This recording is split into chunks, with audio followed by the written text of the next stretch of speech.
Alustame siis oma veebi infotunniga, webinariga. Teema on e-kooli turvalisus ehk rääkida sellest, mis seisus on turvalisus täna ja kuhu siis oleme teel.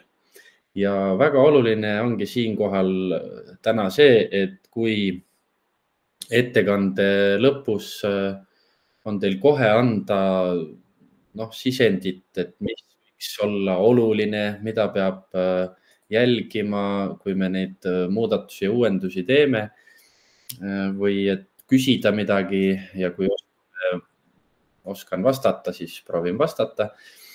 Et ettekande lõpus siis kõik need küsimused ja ettepanekud on väga oodatud. Nii.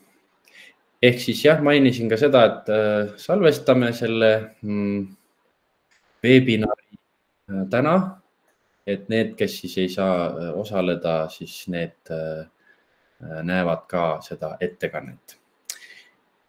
Mina olen Margus, e-kooli kliendihaldur ja täna siis selles rollis, et räägin teile, mis toimub e-kooli turvalisuse vallas. Kõigepealt tuleb ära mainida muidugi, et e-kool on ju üle 20 aasta juba tegelenud tundlike andmetega ja kõigega, mis puudutab sellist turvalisust. Ja see on pidev protsess, et see ei saa kunagi ju päris valmis. Nii et ka tulevikus on kindlasti see turvalisuse teema alati laual. Aga väga oluline, mida me tahame ka täna rõhutada e-kooli poolt, et just meie kasutajad, e-kooli hästi tundvad administraatorid või teised kasutajad, ka teie panus ja teie arvamus on meie jaoks ikkagi vägagi oluline. Sest jah, on meil Eestis erinevad ametkonnad, kes pakuvad välja suurepäraseid ideid, kuidas kõike paremini saab, aga teinekord võib jällegi saada kannatada sellega seoses näiteks kasutaja mugavus, kasutaja kogemus. Ehk see, et leida see kuldne kesktee ühiselt, milline peaks olema siis selle süsteemi turvalisus, et ta oleks võimalik üldse kasutada. Ja võib-olla eelkõige siis just, kui mõelda ka alaealisi kasutajaid. Nii. Ja milline seis hetkel e-koolis on? Selline kiire ülevaade lihtsalt selle kohta, et mismoodi asjad on süsteemis seatud. On siis parooli nõuded. Kui keegi teeb oma e-kooli konto, siis ta selleks, et parooliga sisse logida, peab see parool olema siis vähemalt 9 tähemärki, võib ka alati pikem olla. Seal sees peab olema vähemalt üks suur täht, vähemalt üks väike täht, vähemalt üks number ja on võimalus kasutada ka igasugused erisümboleid. Ehk siis parooli kujundamise mõttes on väga palju võimalusi teha üks hea ja tugev parool. Samamoodi on meil olemas, eks ju, sisselogimine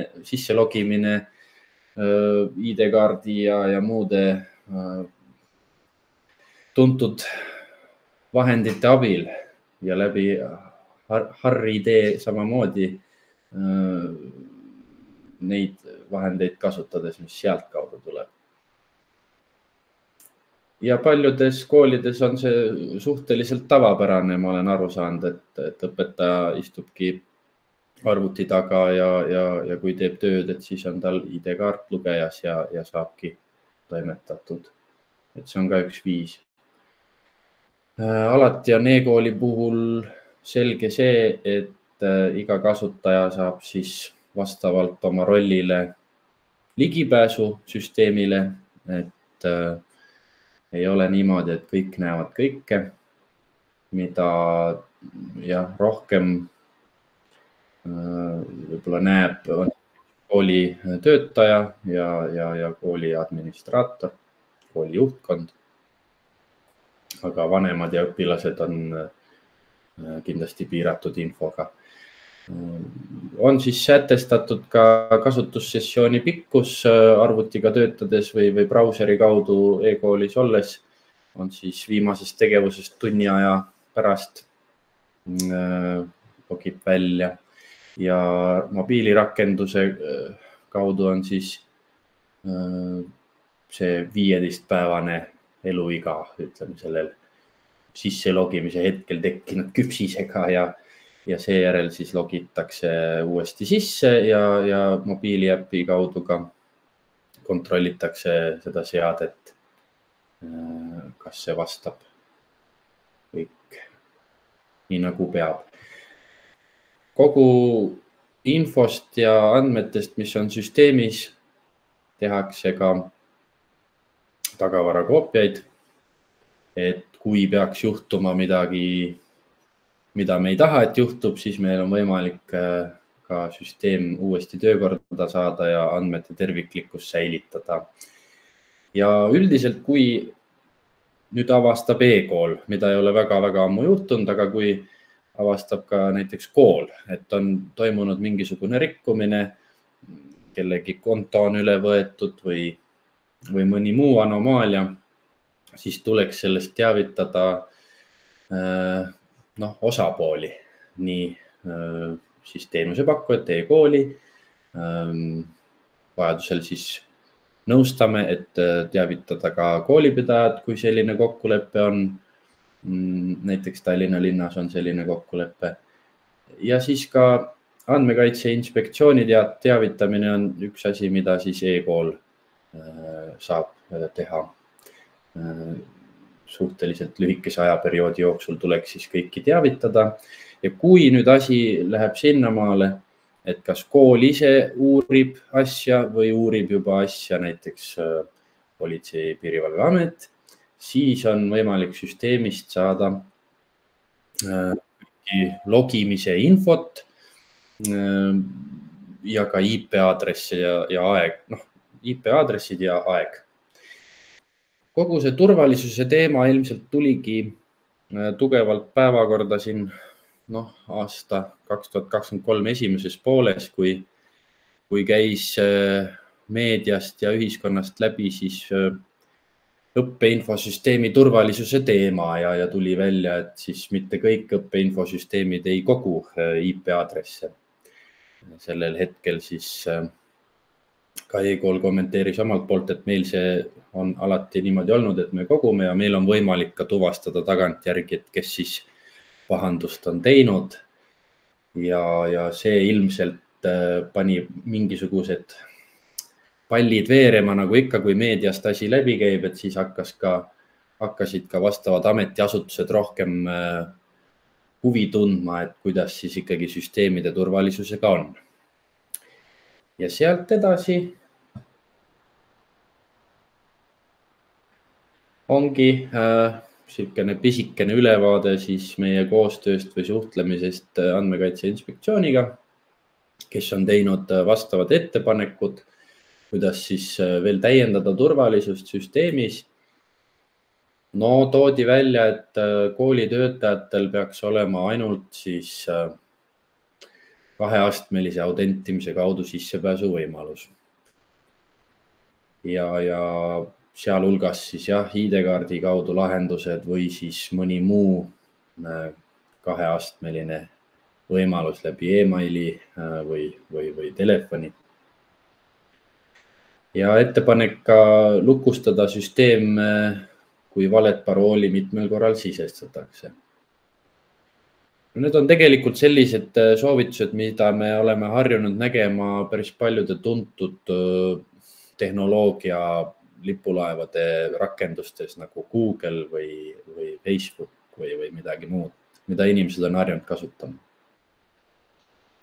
Soovitavad automaatset väljalogemist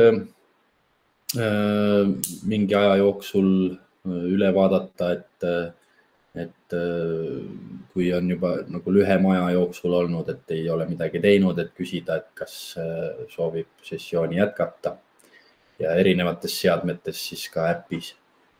ja salasõna puhul soovitatakse vähemalt 14-15 tähemärki ja pidevat sellist muutmist salasõnal ja ka siis keelata lihtsalt äraarvatavaid paroole. Selline tagasiside tuli siis, kui selline info on sealt poolt praegu. Haridus- ja Teadusministeeriumiga oleme samamoodi kontaktis pidevalt. Kõik e-kooli plaanid on nendega kooskõlastatud. Sealt poolt tuli siis sõnum, et tuleks keskenduda ebaoluliste andmete eemaldamisele süsteemist. Et kõike, mida ei ole vaja, et ei koguks liigselt andmeid. Ja samamoodi ka on, ma saan aru, plaan ühel hetkel ka ministeeriumi poolt pöörduda koolipidajate koolide poole, et ka üles kutsuda ebavajalike andmete eemaldamisele. Et mitte, ütleme, koolidel on siis mingid andmed, mis on vaja seaduse järgi hoida pikalt ja on siis ka selliseid andmeid, mis tuleks säilitada, et igapäevatööd ja elu korraldada. Et see siis ei puuduta just neid, aga ütleme, kutsutakse siis üles hindama, et kas kõik see, mis mul seal süsteemis on, et kas see kõik on ka päriselt vajalik. Ja siis nii-öelda tegema suurpuhastust. Siit me jõuamegi siis nüüd selleni, mis meil e-koolis praegu plaanis on, suheldes erinevate osapooltega. Ja nüüd muidugi see plaan sõltub ka hästi palju sellest, et milline tagasiside on kasutajatelt, milliseid ettepanekuid ja olukordi võib veel esile kerkida, et see ei ole nagu kivisse raiutud, aga ütleme, selline on siis meie kavatsus. Et kõigepealt me juba oleme astunud samme selleks, et kasutajad, süsteemi kasutajad, kui nad loovad omale konto, et nad juba ka registreerivad ja kinnitavad, registreerivad oma emaili aadressi ja telefoninumbri. Meil oli siin vahepeal olukord, kus telefoninumbri registreerimine oli ka konto tegemisel kohustuslik väli, aga see tõi välja olukorra, kus on, ütleme, alaealiste kasutajate puhul just ja õpilaste puhul. Osadel ei ole seda võimalust ja siis me tegime selle praegu valikuliseks variandiks. Ja üldiselt siis need on vajalikud selleks, et jõuda selle kaheastmelise sisselogimise juurde, et meil oleks need kontaktid olemas.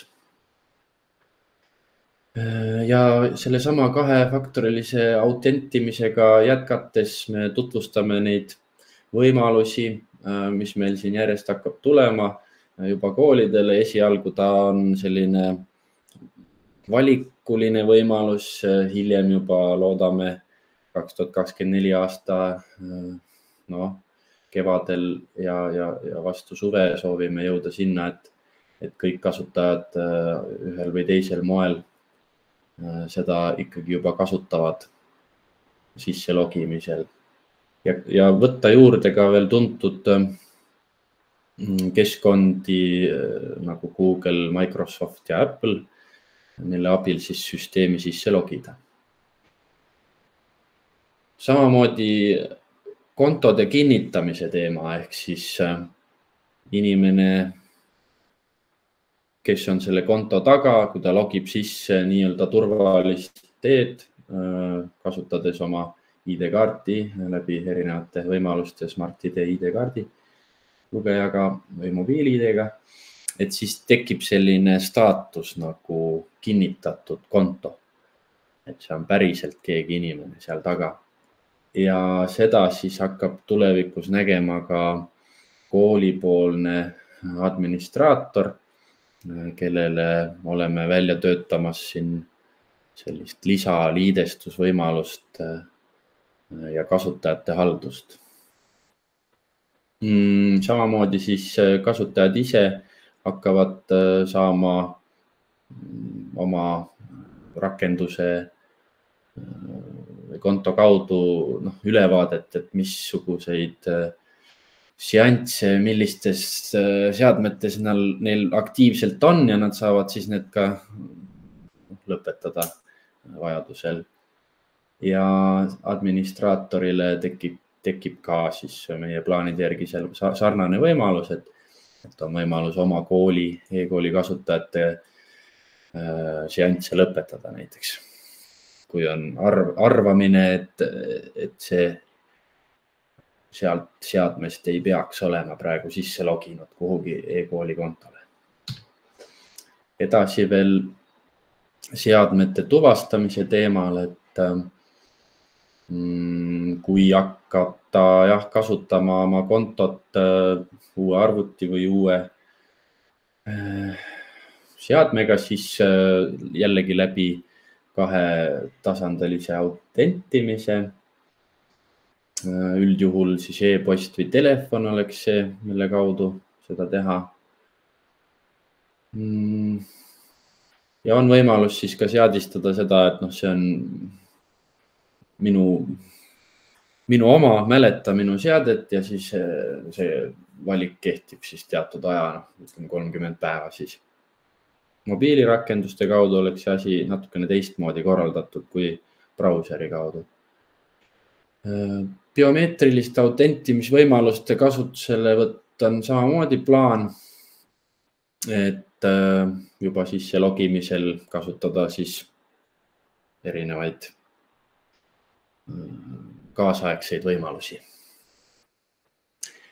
Turvalised toimingud igasugused, mida süsteemis teha saab, et selle jaoks samamoodi siis tuleks eraldi kasutusseansi ajal veel teade, et millega palutakse seda sammu kinnitada, et kas olete ikka kindel, et te soovite seda ja teist teha.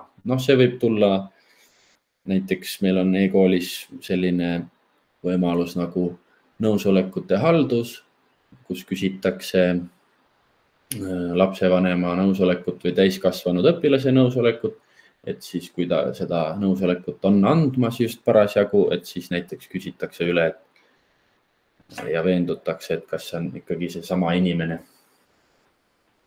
kes seda nõusolekut annab. Ja neid võimalusi ilmselt tuleb veel. Ja paroolide puhul siis on plaan keelata mingisugused kergemalt ära arvatavad paroolitüübid, mis on sõnastikusõnad või inimese enda nimi näiteks.